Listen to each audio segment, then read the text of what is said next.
Hello, everyone. Welcome and thank you for joining us today for Ecolab's webinar on best practices for preparing to reopen schools and universities. We know that there's still a lot of debate over how schools will operate this fall, so you may be preparing to return to some form of in-person learning or still deciding. Whatever the case, we're here today to discuss heightened sanitation procedures and best practices to help ensure that your students, teachers, and staff return to clean and healthy environments, whether that be this fall or next year. Just a couple of quick housekeeping reminders I want to go over before we get started. As Chris mentioned, our presentation is being recorded. We will make both the presentation and a recording available on the Ecolab Education COVID-19 Resource Library within a few days, and a link will be sent out to attendees once these are available. We'll also have Spanish translations of these available next week on that same Ecolab Resource Library. And for anyone joining us today that's pursuing continuing education credit, at the end of the presentation, there will be a question with an option to request a certificate of attendance. All right, next slide, please.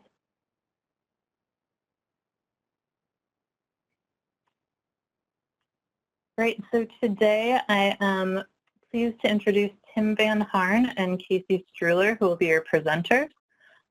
Tim has experience across a variety of sales roles at Ecolab and is currently our East Region AVP for Facility Care. In that role, he partners with J&SAN distributors, focusing primarily on the needs of K-12, higher education, and BSC customers. He also works closely with our Healthy Green schools and colleges, so has had some great experience in the education space. Casey Struhler has a background in biology, environmental science, and natural resources, and has held roles in both regulatory and RD&E. She's currently a senior technical account specialist, providing technical expertise to our global customers.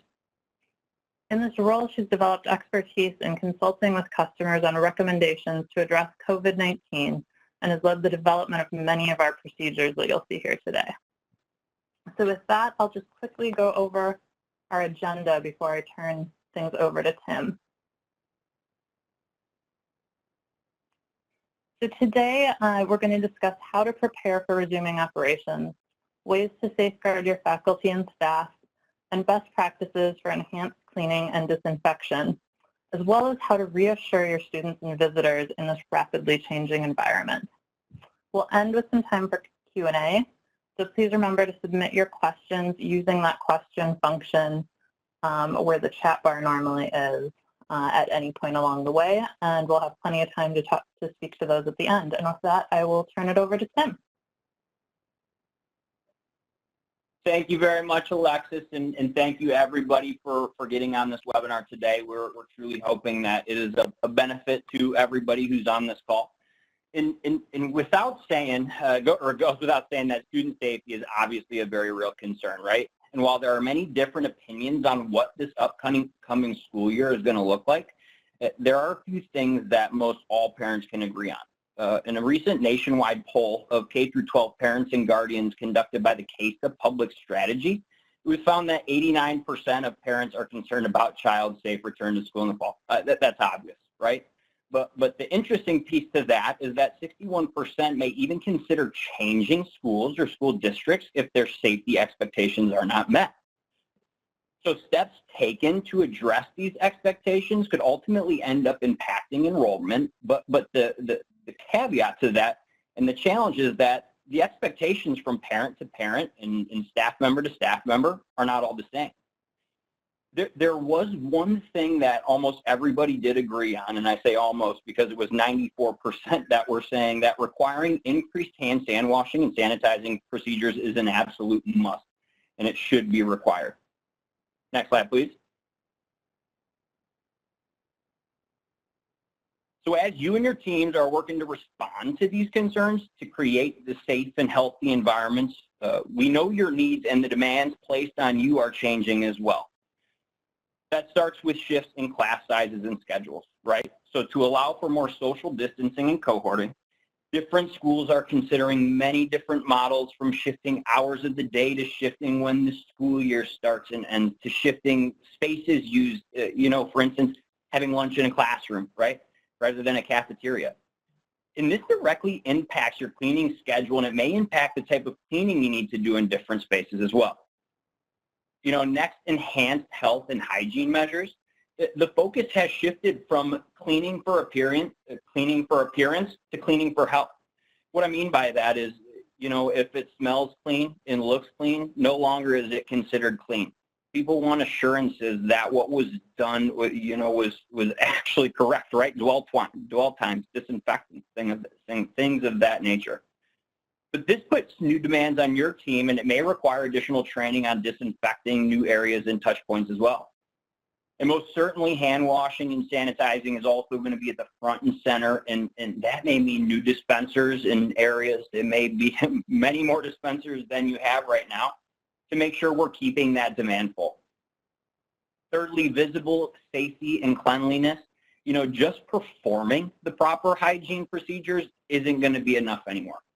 Students, teachers, and parents, they're going to want to know what's going on, and they're going to need education surrounding it. So this may mean shifting hours to make cleaning more obvious and visible, right? It may mean visible signs or messaging in the schools or memos explaining those steps being taken, and checklists to verify. And a lot of that's going to come on the ask of the parents and the students. Lastly, optimizing operations. Of course, this is going to mean all new procedures, right? Or some new procedures, potentially new products, and most certainly additional training for your janitors and operation teams. With all that being said, that's in addition to what you are all doing on a day-to-day basis. You're probably not going to get a bigger team. You're probably not going to get a bigger budget, and this is already a very budget-tight market. So we know you need to do all this and meet all of these needs as efficiently as possible, because you're not getting the resources to be able to do everything else you're being asked to do. In this webinar, we're hoping to focus on those best practices to help you efficiently address those needs of all parties involved. Next slide, please. So many of you and your teams are working fast and furious, right, to put these comprehensive plans together to resume operations. Once again, we hope some of this insight helps you reinforce your current approach, because we're positive that everybody on this line has thought through this and has somewhat of a plan in place. But we also hope that in the instance that you may see some gaps, you can realize that, and we can act accordingly to help you resume those operations. Next slide, please. And as you think about reopening, whether it be partially or fully, it's of the utmost importance to understand the risk factors. That is rule number one, right? We have to understand that. And the risk of COVID-19 is it's going to remain until there's a viable vaccination or an antiviral treatment. There is absolutely no way around that.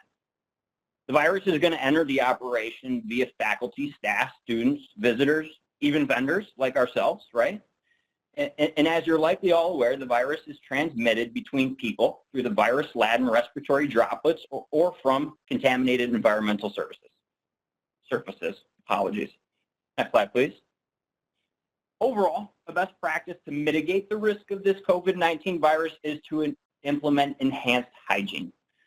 Public health recommendations focus on standard infection control practices, training, and compliance. But there are two critical considerations to this infection control, right? And that's personal and environmental hygiene. And when implemented correctly, they're an absolute winning combination, especially in this COVID-19 era. It is important to communicate the expectations for personal hygiene to the staff and students as well. Through this, you're going to need to do queuing and signage, which are a fantastic way to ensure everyone is aware of their need to wash their hands frequently. And I'll say that again, need to wash their hands frequently, but also to encourage that physical and social distancing of at least 6 feet, which is the new norm these days. Signage can also communicate the requirement for any PPE on present. And for those that don't know what PPE is, it's personal protective equipment.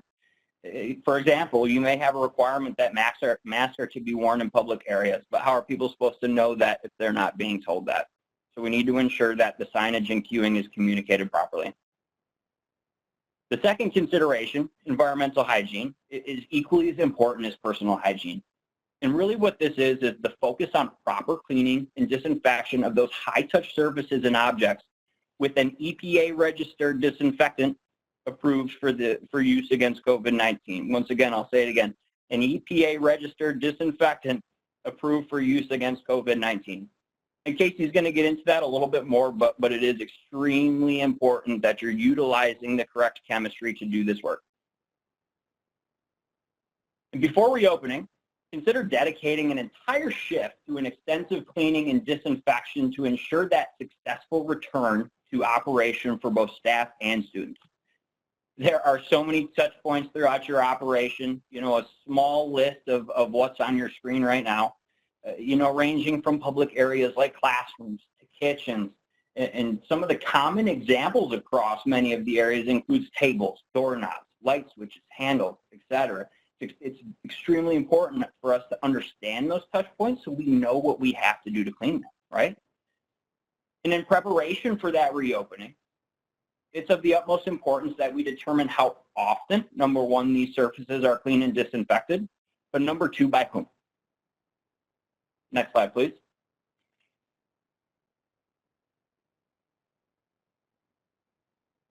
Faculty and staff may have some trepidation about returning to work or continuing to work in this higher risk environment. That goes without saying. We're all human, right? And in this environment, you don't know what people are thinking, but you got to understand that there's some fear around it. And as part of your plan to resume those operations, you have to be sure you've communicated with them the various safeguards and steps you have in place to keep them healthy. Next slide, please. So when developing your plan to safeguard faculty and staff, there are many considerations that need to be taken in place. From ensuring they are educated on the symptoms of COVID-19 and how they'll be monitored, to how to properly disinfect personal items to minimize any potential spread of virus. This all comes into plan that will ensure as the school opens, you have a sufficient healthy employees to staff the operation. And as you'll see on the screen here, this is a plan that we've put together. Yeah, thanks for going back, Casey. Going through this, you're going to have access to this deck, right? And you can use these ideas to build out your own plan, but certainly we're here to help. Your service provider will be here to help, but it's very important that this faculty and staff are safeguarded. I'm not going to go down the list, but please make sure that you're looking at this when you have access to it to help you build out that plan. Next slide, please. And it's important to ensure your faculty and staff understand proper infection prevention measures, such as covering your mouth and nose when coughing or sneezing, and disposing of those soiled tissues in proper waste container, right? That kind of goes without saying. We've been hearing that since day one of this thing. To staying home when you're sick, once again, that it's a common sense, but we need to make sure that education's in place. And also whom to contact when they're ill. Contacting a doctor immediately after the event of symptoms is extremely important. These considerations are above and beyond the personal hygiene measures previously discussed, i.e. washing hands often, and of course correctly too, and avoiding any unnecessary physical contact with other employees or students. Next slide, please. Hands are the primary mode of transmission, so hygiene must be implemented often. We've heard it, guys. Proper hand hygiene is rule number one these days with the COVID-19 environment, and doing it properly is key. And proper hand hygiene with soap and water is of the utmost importance. For those instances where soap and water are unavailable, it's going to be very important for a hand sanitizer to be offered, especially in those high-traffic public areas. But also, hand hygiene should be performed before and after a shift break, after using the restroom, cleaning or attending to a student, before eating, and also before and after use of PPE. And I can't stress enough how important it is that people are washing their hands correctly. And once again, when those water and soap resources aren't available, that hand sanitizer has to be an option. Next slide, please. Lastly, you want to follow the CDC guidance along with your local and federal regulations when considering the PPE requirements for the faculty, staff, and students. Currently the CDC recommends that everybody wear a face cover in public. The masks are meant to protect others in case of infection. However, it is important to note that masks are not meant to be a substitute for that physical and social distancing. Once again, going back to the queuing and the signage, it's all important to think about when thinking through these PPE situations. Additionally, throughout many areas of your operation, the new normal may be to require faculty or staff to wear gloves. Believe it or not, there's a right and wrong way to put on these gloves. And it's interesting when you learn that, but it is a real thing. So we have to make sure that the staff feels comfortable donning and doffing gloves, right? That's just taking on and taking off gloves and other PPE, once again, fully inclusive of the hand hygiene steps, which we've already covered. Next slide, Casey, and turn it over to you. Thanks, Tim. Okay, so next we're going to talk about, how do you really ensure that environmental hygiene? So we've talked a whole lot about how do you protect yourself, how do you protect others, washing your hands, covering your mouth and nose if you cough or sneeze, but how do you protect the environment that you're working in? So we've heard this called the new normal. I like to refer to it sometimes as the next normal because, as Tim mentioned, we might be living in this world for a while until there's a viable vaccination or antiviral treatment. So, all along, Ecolab has been here as your partner in sanitation, making sure we're providing best practices for cleaning throughout your operation. But with this heightened focus on, cleaning and disinfection and having it be more visible to everyone involved when previously it was maybe something done in the evenings or, when students were not in the school, really there has to be a behavior shift at the unit level. So, you need to make sure that your employees understand and explicitly follow those proper environmental hygiene procedures. So in the bottom right-hand corner of this slide, you can see the 5 factors of clean, and they are time, temperature, chemical action, mechanical action, and overall procedures. And while they're all, very, very important to cleaning, I would argue that the one around the outside, overall procedures, is actually the most important. You can have the best tool for the job, but if you don't use it properly, it's not, you're not getting the full benefit from that product or tool. So the best practices we're going to discuss today are really meant to reinforce the importance of not only selecting the proper tool for the job. So do I use a cleaner? Do I use a sanitizer? Do I use a disinfectant? Where do I use which type of product? But also the importance of understanding those overall procedures and how to properly use that product. So as I mentioned, there's various tools used for jobs across your operation when it comes to cleaning, and there's everything from cleaners to disinfectants, and they're kind of on this hierarchy of what are they meant to be used for. So I thought I'd ground us with this slide, kind of just describing the differences. So a cleaner, it's really meant, it's formulated to remove soils from a surface. That could be food particles, dirt, or other impurities that end up on surfaces.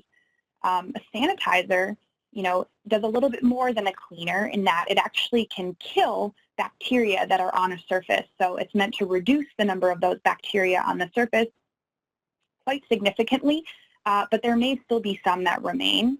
And then a disinfectant is meant for use on non-living surfaces and objects, and it will destroy or irreversibly inactivate both bacteria and viruses. So keyword here being viruses. There's a lot of misinformation going around. Every day it seems like, there's hundreds of articles published about the need to increase sanitization. And I just want to kind of clarify that actually you need to disinfect to address a virus. And particularly you need a disinfectant with a virucidal claim to address a virus, which SARS-CoV-2, the virus that causes COVID-19, that's the type of product you would need to address that virus. So both sanitizers and disinfectants are regulated in the U.S. by the EPA, and they're both used to help manage public health risks. So they both still have a place in your operation, and we'll talk a little bit about when to use each. But disinfection is the name of the game when you're thinking about COVID-19. And then one caveat, these products are for use on inanimate surfaces. They're not for use on or in humans. So that's just something I want to call out here as kind of a safety when thinking about these product types. So one of the number one questions that we get asked a lot is, okay, we know we need to increase the frequency of cleaning and disinfection, but how often should we be doing that? And really, it's not a one-size-fits-all approach, unfortunately. You know, CDC recommends that you should be increasing cleaning and disinfection to multiple times per day in public areas, so where there's high foot traffic. But really, this is a risk-based decision. So what I mean by that is you have your standard frequency of cleaning and disinfection. Maybe you used to clean once a day. And now with this increased infection risk, you know, that needs to increase. So as infection risk increases, so too should your frequency of cleaning and disinfection. And then you add in foot traffic. So, you know, at the beginning of the school year, if you're only bringing back half your students, maybe your frequency is at twice a day. And then maybe in the spring, you bring back all of your students, and that would need your frequency of cleaning and disinfection may need to increase again because now you have additional foot traffic and additional soil load coming through your door. So I think about it in this way, and I like to use this example. You know, Ecolab is based in Minnesota. So, you know, if I think of a school in rural Minnesota versus a school maybe in, you know, New York City, they have very different foot traffic and soil load, but they may also have very different infection risk just based on the sheer number of people. So that school in northern Minnesota or rural Minnesota might have a very different cleaning or disinfection frequency than that school in New York City. So this really requires an evaluation of your standard operating procedures pre-COVID to understand if they're still appropriate to protect your employees and students, but likely you'll need to employ more frequent cleaning and disinfection until this risk of COVID-19 begins to subside. So as we talked about, you know, disinfection being the name of the game and really understanding how to use that tool, I thought I'd share an overview of, you know, high level how to use a disinfectant. It's really important to pay attention to the label directions when using a disinfectant. So with sanitizers and disinfectants, the label is the law. And what that means is it needs to be used according to the label directions. So high level, the four main steps when you're thinking about disinfecting a non-food contact surface would be number one, pre-clean. And pre-clean is really only required when there's visible soil on a surface. So if you see food or dirt, if you can visibly see particles on a surface, it does require a pre-clean. But most of, actually all of Ecolab's COVID-19 disinfectants are called one-step disinfectants. And what that means is they clean and disinfect in one step. So this pre-cleaning step is really only required, like I said, if you can see, you know, big chunks of chicken nuggets on a table or, you know, some dirt from someone's shoe ending up on their desk if they put their feet up on their desk. That's when we'd recommend pre-cleaning, and then you can go right into the disinfection step. So disinfectants need to be applied according to the label directions, either by spraying. So if you have a, you know, manual trigger sprayer or an electrostatic sprayer, we'll touch on that in a minute, but if they say spray, then apply through a spray mechanism, or some can be applied through immersion, so using a mop or a cloth or a wipe, that would be considered immersion. And then the most critical step to disinfection is step 3. It seems like the easiest because you're not really doing much, but what you're doing is waiting, and you need to wait to allow the surface to remain wet for that time indicated on the product label. So this is a lot of times called the kill time, or the dwell time, or the contact time, whatever you refer to it as in your SOPs and your cleaning procedures. I would say make sure it's bolded, underlined, highlighted, and everyone knows what is the contact time for the disinfectant that you're using, because if you don't allow the surface to sit wet for the contact time, you're not actually achieving disinfection. So super, super critical that everyone's aware of what that is.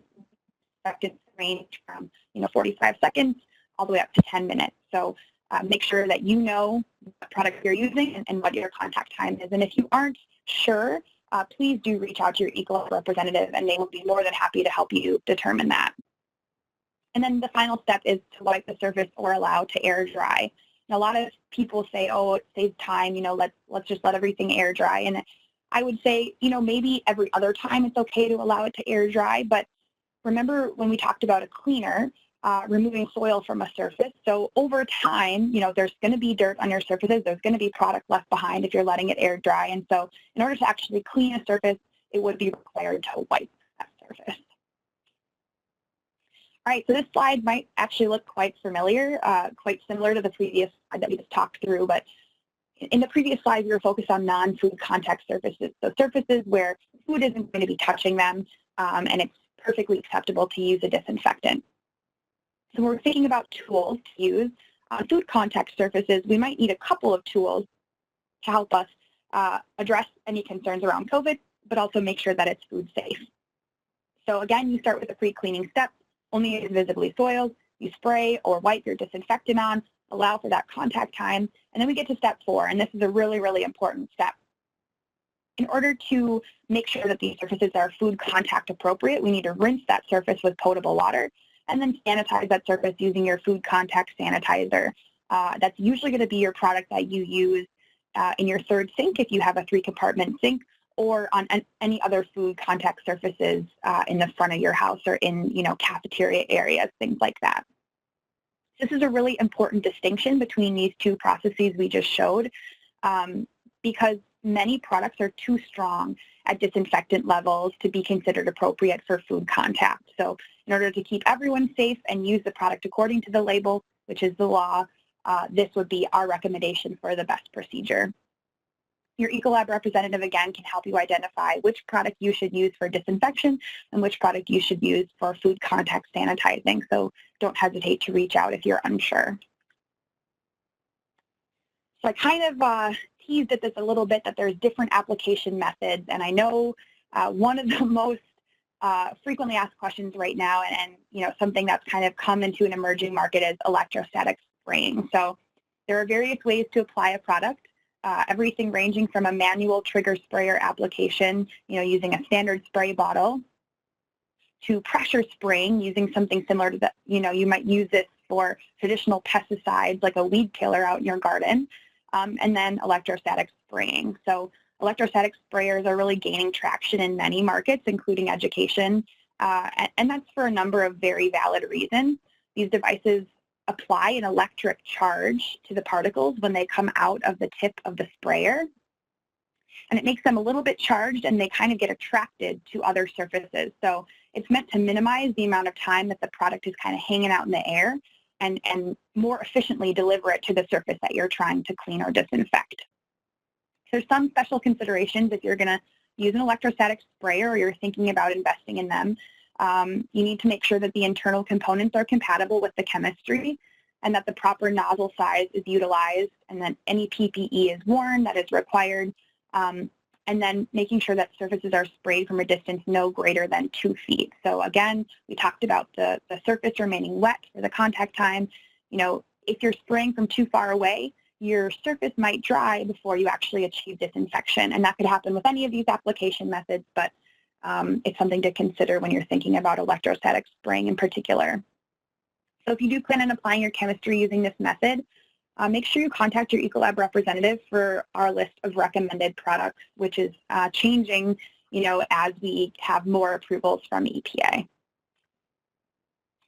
Another most frequently asked question is in regards to cleaning soft or porous surfaces. So in the best practices that we're going to talk about in a few minutes, you'll hear me say a lot, disinfect hard, non-porous surfaces, hard, non-porous surfaces, and I'll say it over and over. So that leaves a lot of people with this question in their mind, well, what do we do on soft or porous surfaces? We may have chairs or curtains or some, blankets, anything that's being used in our schools that is not, we would not consider a hard or non-porous surface. So what do we do with those?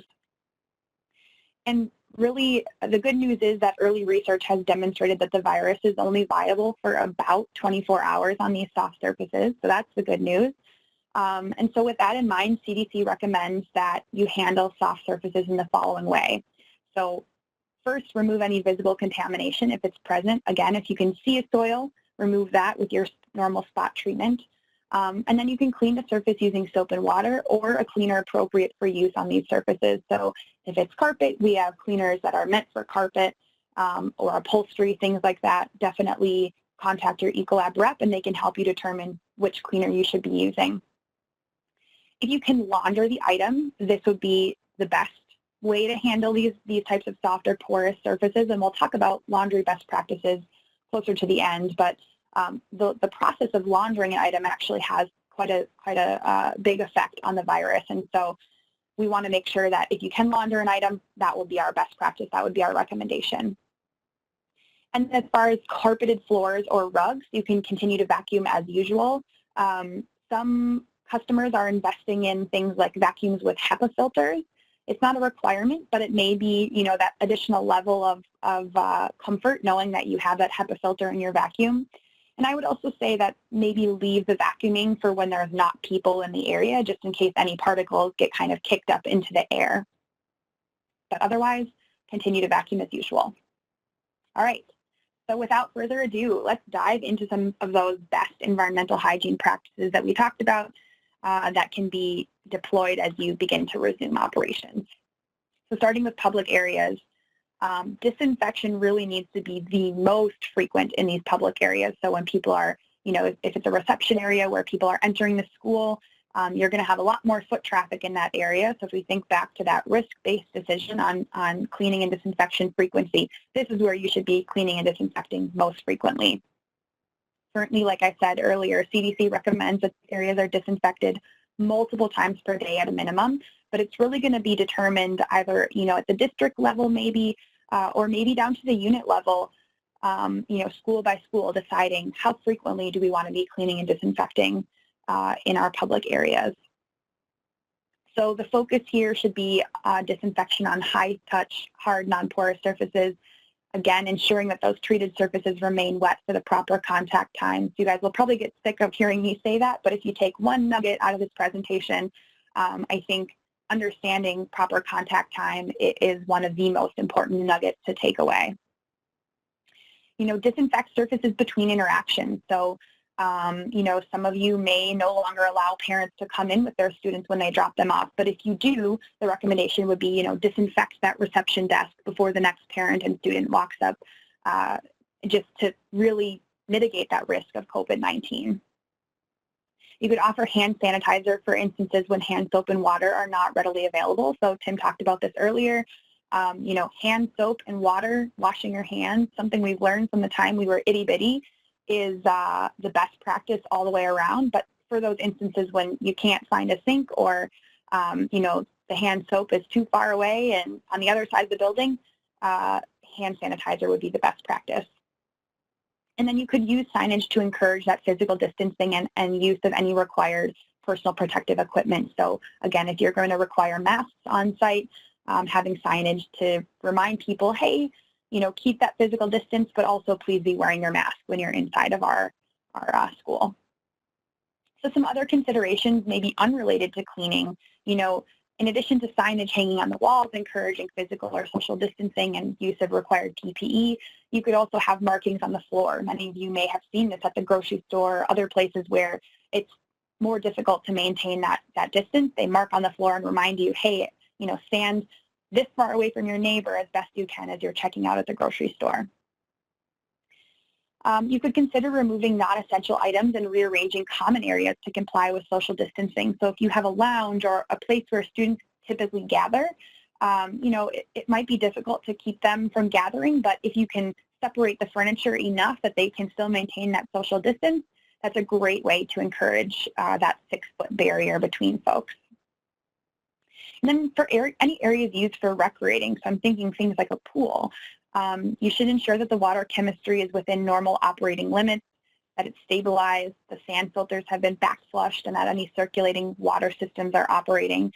And per the CDC, proper operation, maintenance, and disinfection of the pool water, so with chlorine or bromine, should remove or inactivate the virus that causes COVID-19. And to date, there's no evidence that COVID-19 can be spread to humans through use of pools or hot tubs, so that's the good news.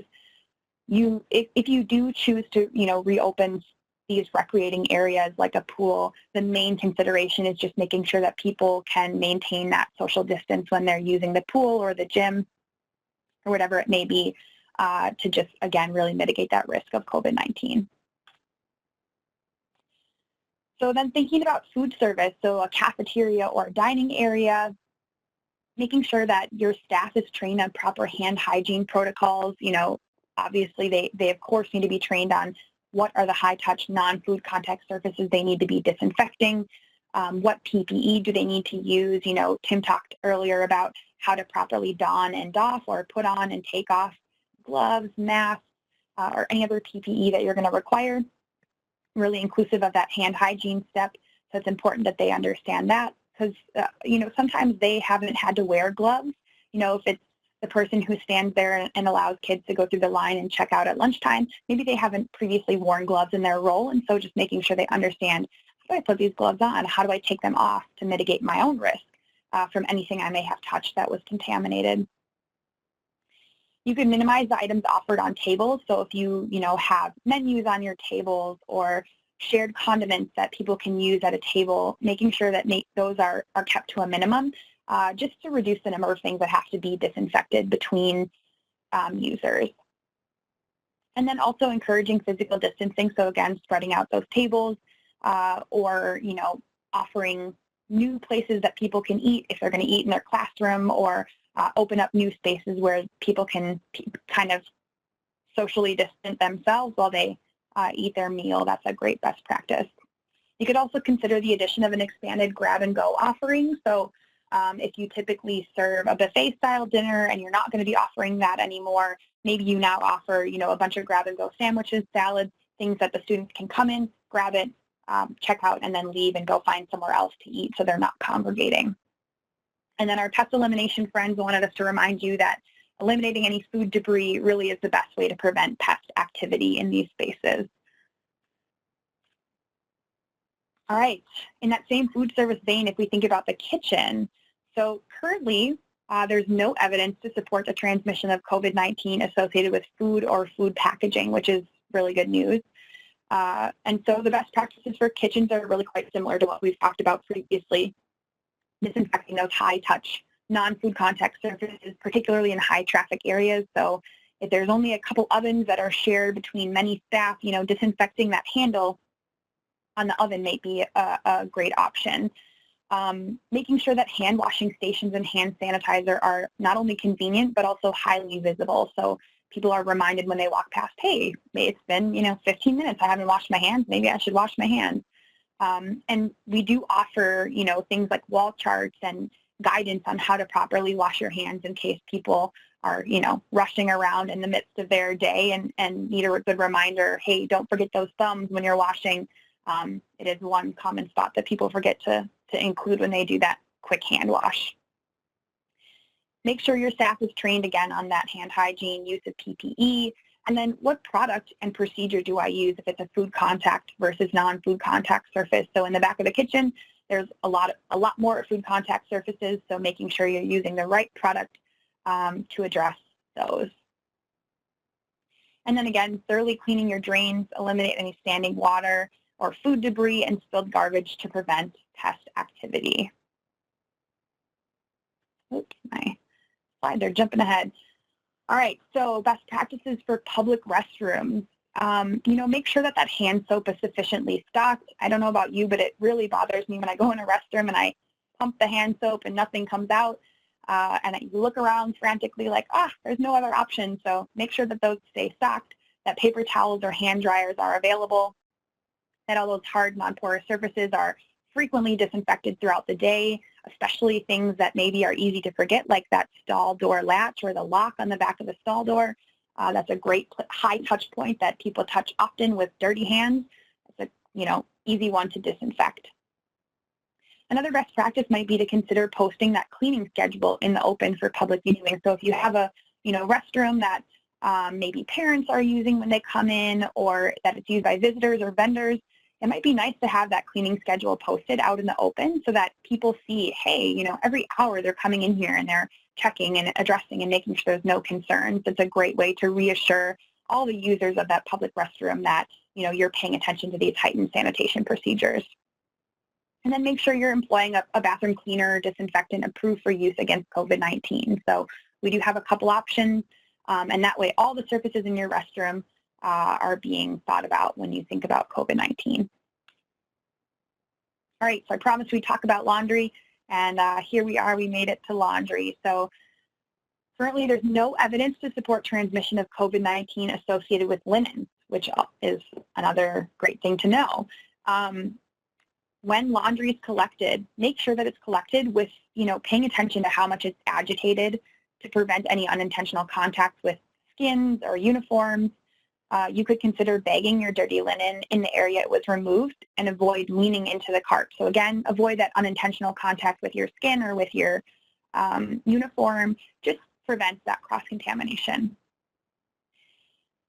When you wash products with an Ecolab detergent using your existing formulas, so whether you're using a high or low temp formula, and dry those linens sufficiently, this results in something called hygienically clean linens. And hygienically clean linens are defined as free of pathogens in sufficient numbers to cause human illness.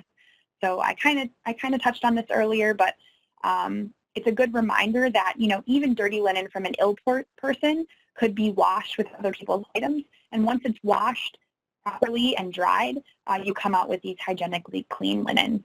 So one thing that means is that it's pretty important that you have a dirty in, clean out policy.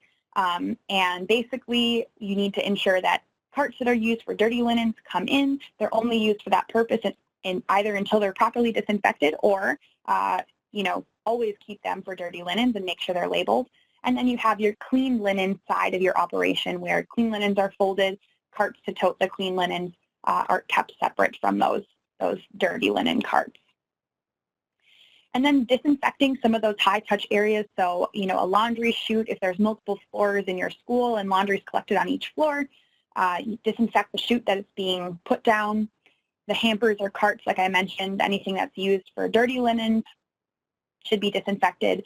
And then the washer seal or rim. So if you think about loading a washing machine with dirty linen, you touch the handle of the machine, you touch kind of the seal and the rim of the machine, and then you may touch some buttons, the control panel for that washing machine. Disinfecting all of those would be a best practice so that the next person that comes through and touches it doesn't get some contamination from your gloved hand. All right. And last but not least, thinking about the faculty and staff break room. So this is a common area where people are gathering, at the start of the day, during mealtime, at the end of the day. And so it's really important to make sure that it's properly cleaned and disinfected. This will ensure that your staff and faculty stay healthy. So this would be a good place to increase that frequency of cleaning and disinfection, especially during those high traffic times. Make sure that hand hygiene guidance is posted near any hand washing sinks. Another great best practice here would be to provide a disinfectant and cloth or a disinfecting wipe for areas that the staff is responsible for self-cleaning. So when I think about going into the office, it's been a while, but when I think way back, you get to the office, you take your lunch out of your backpack or your tote for the day, and you bring it to the refrigerator. That's a common refrigerator and shared amongst your colleagues. And you touch that same refrigerator handle that, all of your neighboring colleagues have touched that morning to put your lunch in the fridge. So making sure that you could self-clean or self-disinfect that refrigerator handle would be a great best practice. Again, making sure that seating is spread out to encourage that physical distancing. So, people are probably going to be really excited to get back to school and see their colleagues and want to be talking and catching up on their summer, but making sure that you spread out the seating to encourage that physical distancing and remind people, hey, we're cueing you, we're reminding you, even if you're wearing a mask, it's still good to physically distance. And then if you can, this might be less feasible, but if you can, stagger shifts and breaks to minimize staff gathering. So, if you can bump some people starting 30 minutes earlier, some people coming in 30 minutes later, you kind of get that cohorting and you minimize the amount of people that are interacting in these faculty and staff break rooms.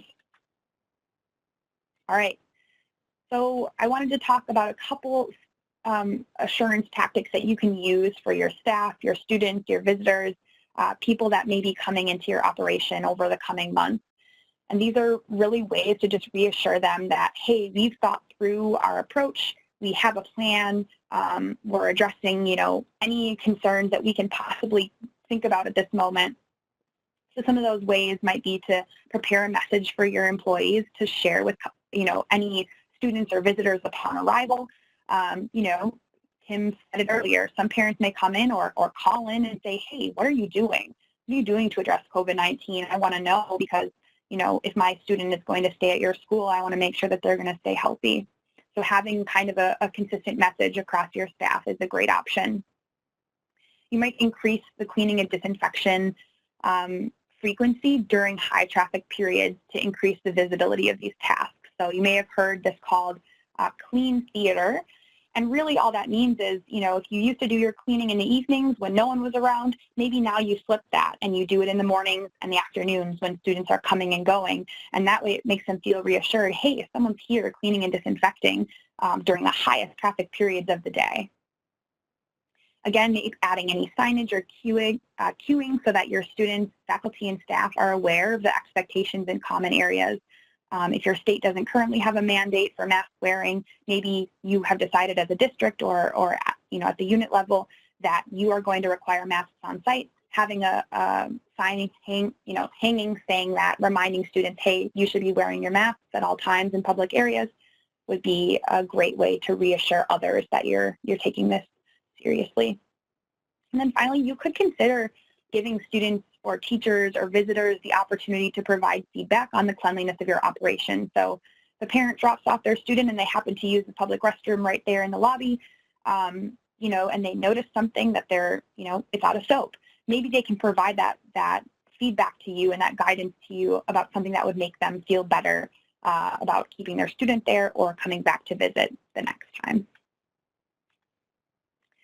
So finally, I wanted to mention we have a plethora of resources available. They're being developed literally daily. This is being updated. And so if you don't already know and have access to links, this will be part of the presentation that's provided to you.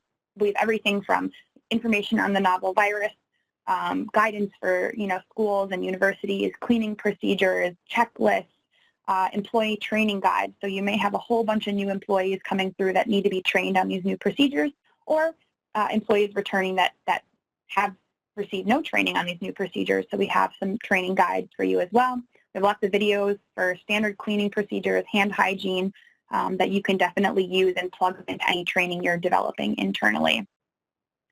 So don't forget, your Ecolab representative is ready to address any additional questions or requests you might have for service or support as your operations resume. And with that, we'll take some questions.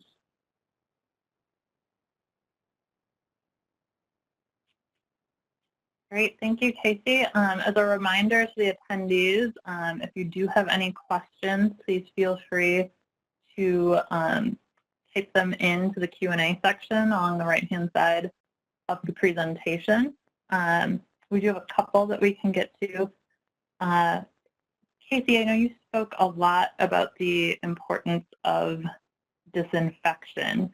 Could you talk a little bit about what you would recommend for floors? Is it just as important to be disinfecting floors too, especially in the education space? Yeah, it's a great question. I would say the main floors that should be a focus when you're thinking about disinfection would definitely be restrooms. That's one place I would start, not only because of COVID-19, you know, SARS-CoV-2, the virus that causes COVID-19, but there are other bacteria and viruses that we excrete in the restroom, and so that would be a great place to make sure that you're disinfecting those floors. If you have small children that are going to be crawling on floors or picking up toys off of floors and putting them in their mouth, it might be a good idea to also address those floors. But I would say the focus for disinfection should be on those high-touch, you know, doorknobs, light switches, things that people are touching over and over and over throughout the day. Great question. Great, thanks. Also on the topic of disinfection, I know you mentioned electrostatic spraying earlier.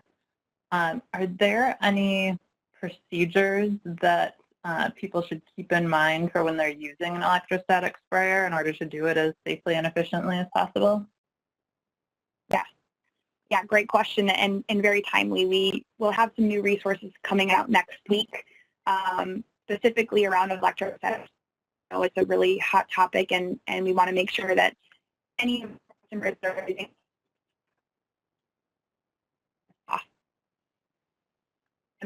we would recommend long sleeves, an N95 or dust or mist mask to prevent you from inhaling any product, and then goggles, gloves, just as much coverage as possible when you're spraying so that you can remain safe. Additionally, like I said, the 2-foot distance from the surface is really important to ensure that that surface can remain wet so that you can actually achieve disinfection. And another practice would be spray from a far back corner of a room towards the door, so that you're not walking into this where you're spraying. So we say spray a surface top to bottom, left to right, and kind of in that S pattern, and move from the far end of the room back towards the door. And once you've sprayed that whole room, we would recommend leaving the room for 15 minutes to allow any droplets that you could respire to kind of settle on a surface, and then come back and you can wipe down those surfaces. That's more than enough time to achieve disinfection with all of our COVID-19 disinfectants. Great, thank you. A quick follow-up on that. Someone said, you mentioned electrostatic cleaning. I've heard this is bad for soft surfaces. Is it? Yeah, so another great question. Electrostatic spraying, just as a reminder, is just another application method. So you do get a slight charge on the product, but it's really just meant to apply the product chemistry in a different way. So the sprayer itself isn't doing anything. It's not disinfecting. It's not providing any additional efficacy of the product, meaning it doesn't, double the amount of disinfection that happens or speed it up. It really just is an efficient way to apply a product to a surface. So the things that I would consider if you're thinking about soft surfaces is there are no spray application products on the market that can disinfect a soft surface. So if you're going to use it on soft surfaces, maybe to sanitize those soft surfaces to address bacteria concerns, make sure your product says that it's appropriate for use on soft surfaces. We do have a couple that can, sanitize soft surfaces, and you could use the electrostatic sprayer to apply those products the same way you would to a hard surface. Great, thank you. While we're on the topic of disinfection, a question came in. Is it okay to spray a cloth with disinfectant, then wipe the surface? Yeah, really, really good question. So that would be considered an immersion method. So that means we have supplied data to the EPA, and this might be a little bit technical, but we've supplied data to the EPA showing, hey, if you put this on a cloth and then wipe a surface, we can still achieve disinfection with this product. So, label is the law. Make sure you're reading the label. If the label says to spray it right on the surface, that's what you should be doing. But some of our products do allow for you to spray it on a cloth.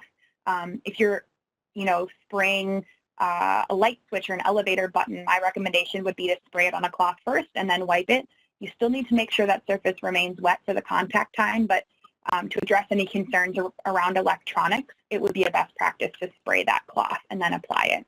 So really just think through, okay, can I make sure the surface stays wet for that full contact time? If it's 10 minutes and you're spraying it on your cloth, you may have to reapply it again to the cloth and wipe it to make sure that surface stays wet. Great, thank you, Casey. We also had a question about the best way to disinfect keyboards and mice in computer labs. I would assume what you just said about spraying on cloths would apply to that. Yep, that would be my recommendation. You don't want to douse those electrical components with liquid. It doesn't matter what product you're using. Liquids and electronics don't match very well. So I would spray a cloth and I would wipe down all the keyboards, the mice, the screens. If you have a single manufacturer or a couple manufacturers you use of those products, you could ask them for their recommendation if they have procedures for cleaning their product. But our recommendation would be spray on your cloth and then wipe, making sure that you're getting that full contact time. Great. Switching gears a little bit, can you speak to the efficacy of antimicrobial soap, hand soap, versus standard hand soap? The person asking the question says they think the most important thing is a proper hand wash, but there's a perception that goes along with antimicrobial. Is there any reason not to use it? Is there any reason not to use the antimicrobial hand wash? Is that what they're asking? correct? So yes, I would say their feedback that the most important thing is hand washing is spot on. Just like with washing your clothes in a laundry, the agitation from you washing and scrubbing, that helps remove bacteria, viruses, any contaminants on your hands. So I would say that's the most important thing. Beyond that, there are perceptions that you need antibacterial, this and that, but if you think of what the word means, antibacterial, that wouldn't have any viral claims. It's addressing bacteria, so not really applicable when you think about COVID. Mm-hmm. Great, thank you. So on the topic of laundry, what about cleaning masks? Are there any special instructions for how to launder masks, or can they be washed with clothes as well? Yeah, great question. We do have some more specific procedures around laundering masks. I would make sure that they are not meant to be single-use masks. So I have had questions come in, hey, we have these paper masks, how do we wash them? And some masks are not meant to be washed. So first and foremost, I would make sure, you're washing a mask that actually is okay to be washed. And then we do have, like I said, specific procedures around how to do that.